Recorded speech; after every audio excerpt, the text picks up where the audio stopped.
And so this brings us to the last thing that we're going to be doing in chapter 13. And this is where things start to get a little rocky, because what we're going to do is use the value for K to calculate the final concentrations at equilibrium of all of the species, that's all the reactants and products involved. Let's take an example. So here is a perfectly good example of an equation, and even though they're gases, we're going to treat them as concentrations. And let's say that we happen to know that for this particular reaction, K is equal to 1.15 times 10 to the negative 2. We know how to calculate the equilibrium expression. We know how to write it. And so we know that K is equal to the concentration of HF squared over the concentration of H2 and F2. And those have no coefficients. So let's establish that we already know this. I mean, I've already written this, but we'll write it anyway. So this is the kind of question we are going to ask. If we start with initial concentrations of HF of 0, H2 1 molar, and F2 is 2 molar. The question is, what are the final concentrations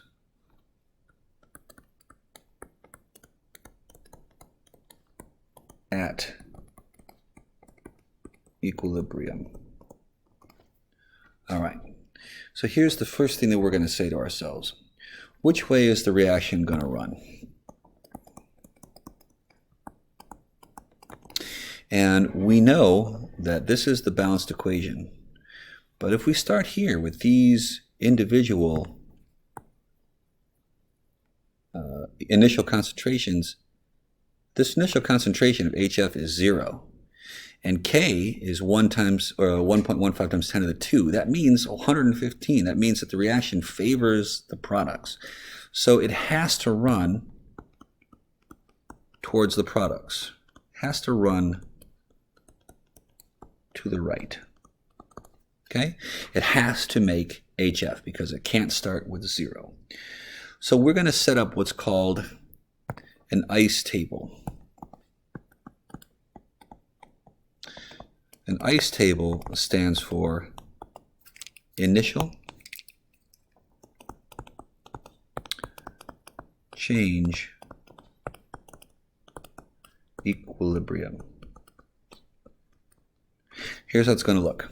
We're going to have 3 columns, and these columns will be our ICE table. We're going to say, okay, we have our initial, our change, our equilibrium, and we'll list our 3 species, H2, F2, HF. We know that H2 started off at a concentration of 1 molar. We know that F2 started off at a concentration of 2 molar, and that the concentration of HF is 0. We know the reaction is going to run to the left. So both H2 and F2 are going to decrease. How much are they going to decrease by? The same amount. And because they are stoichiometrically 1, they're changed by the same amount. We'll call it X. And we know that the concentration of HF has to increase. Because it's stoichiometrically 2, it's going to change by 2x. So that means that at equilibrium, the concentration of H2 will be 1 minus x. Concentration of F2 will be 2 minus x. And since HF started at 0, that'll just be 2x. So let's plug these back into our equilibrium expression. We know that K is equal to HF squared over the concentration of H2 times the concentration of F2, and that this was equal to 1.15 times 10 to the 2. And what we're going to do is we're going to plug our values into this expression. We know that at equilibrium, HF is 2x, and we're going to square it. And the concentration of H2 at equilibrium is 1 minus x, and the concentration of F2 is 2 minus x.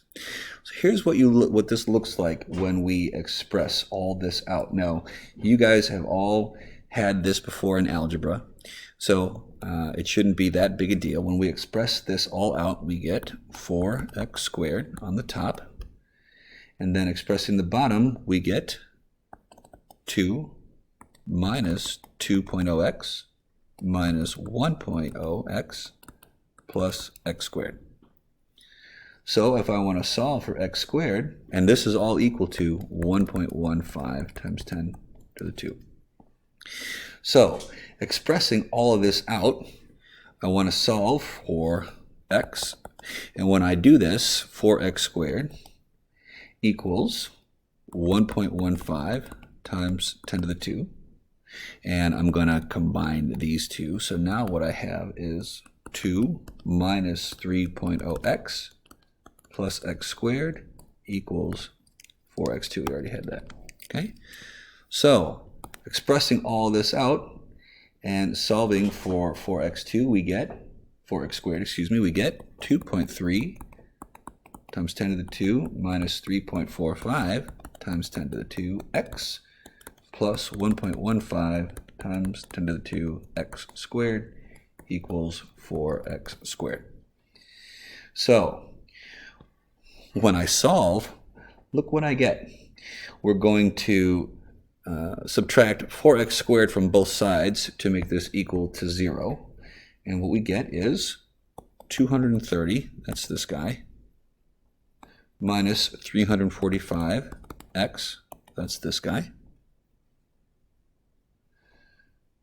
plus 115, but we're going to subtract from that this 4, plus 111x squared equals 0. Ladies and gentlemen, this is the quadratic equation. So what I would recommend to you is that you put a good quadratic equation formula on your calculator. That will make this quite a lot easier. And so if you do this, the values that you get for x come out to be 2.14 or 0.968. So we have two choices here. It could either be this one or this one.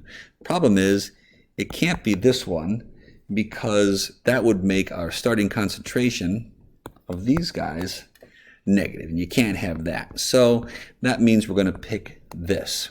So our final concentration of H2 we said was equal to 1 minus x, so that's 0.032.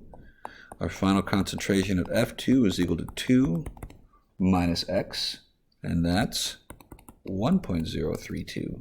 And our final concentration of HF is simply 2x, which in this case is 1.936.